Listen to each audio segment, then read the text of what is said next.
Hi. അപ്പോൾ ഇന്നൊരു ട്രിപ്പാണ്, ഒരു അടിപൊളി ട്രിപ്പാണ്.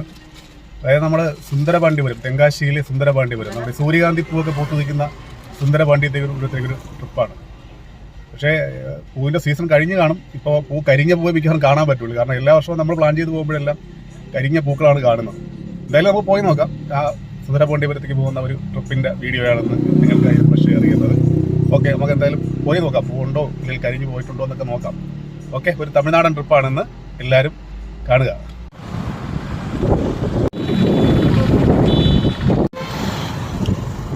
നമ്മൾ ഓട്ടോയിൽ അണ്ണൻ സുരണ്ടയിൽ പോകാനുള്ള വഴിയൊക്കെ പറഞ്ഞു തന്നു. നമ്മൾ നേരെ തെങ്കാശി പോകേണ്ട അണ്ണൻ കറക്റ്റ് പറഞ്ഞു തന്നിട്ടുണ്ടായിരുന്നു എവിടെയാണ് പോകണമെന്ന്.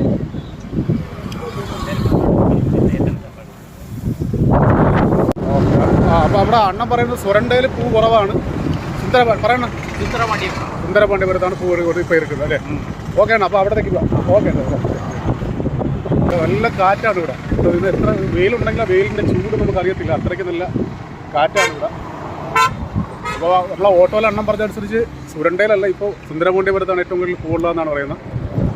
വളരെ എന്തായാലും നമുക്ക് അങ്ങോട്ട് പോയി നോക്കാം പൂ കേട്ടുകൊണ്ട്.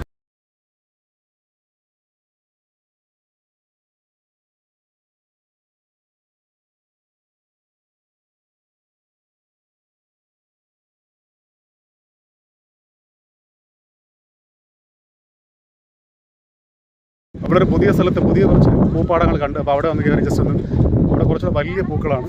അവിടെ വന്ന് കയറി കുറച്ച് വിഷ്വൽസ് എടുക്കാനുള്ള രീതിയിലാണ് നിൽക്കുന്നത്. എന്തായാലും ഭയങ്കര വെയിലാണ്, വലിയ വെയിലാണ് ഇവിടെ. നോക്കാം. ഇവിടെയും വലിയ ഒരുപാട് പാടങ്ങളൊന്നുമില്ല, കുറച്ച് മാത്രമേ ഇവരിങ്ങനെ സേവ് ചെയ്ത് നിർത്തിയേക്കുന്നത് ടൂറിസ്റ്റുകളെ കാണിക്കാൻ വേണ്ടിയിട്ട്. ഒരു എൻട്രി ഫീസൊക്കെ മേടിച്ചും കൊണ്ട് നിർത്തിയേക്കുകയാണ്. പക്ഷേ ഇവിടെ ഉള്ള പൂക്കൾ വലിയ പൂക്കളാണ്, നല്ല അടിപൊളി പൂക്കളാണ്, കാണാൻ വലിപ്പമുള്ളതാണ്. എല്ലാം ഇങ്ങനെ സൂര്യൻ്റെ ആ ദിശയിലേക്ക് നോക്കി തലയാട്ടി നിൽക്കുന്ന ഇത് ഭംഗിയാണ് കാണുന്നത്. അടിപൊളി വിഷ്വൽസ്.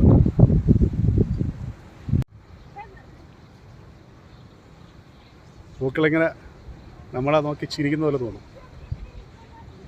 അടിപൊളി. എന്തായാലും നമ്മൾ അവിടെ നിന്ന് വന്നതിൽ പൂക്കൾ കുറച്ച് കാണാൻ പറ്റി.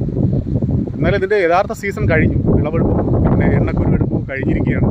ഇവർ കുറച്ച് പൂക്കൾ ഇങ്ങനെ ടൂറിസ്റ്റുകൾക്ക് വേണ്ടിയിട്ട് സേവ് ചെയ്ത് നിർത്തിയേക്കുകയാണ്. അടിപൊളിയാണ്. ഇതിങ്ങനെ കാറ്റടിക്കുമ്പോൾ ഇങ്ങനെ തലയാട്ടുന്ന നല്ല ഭംഗിയുള്ള കാഴ്ചയാണ്.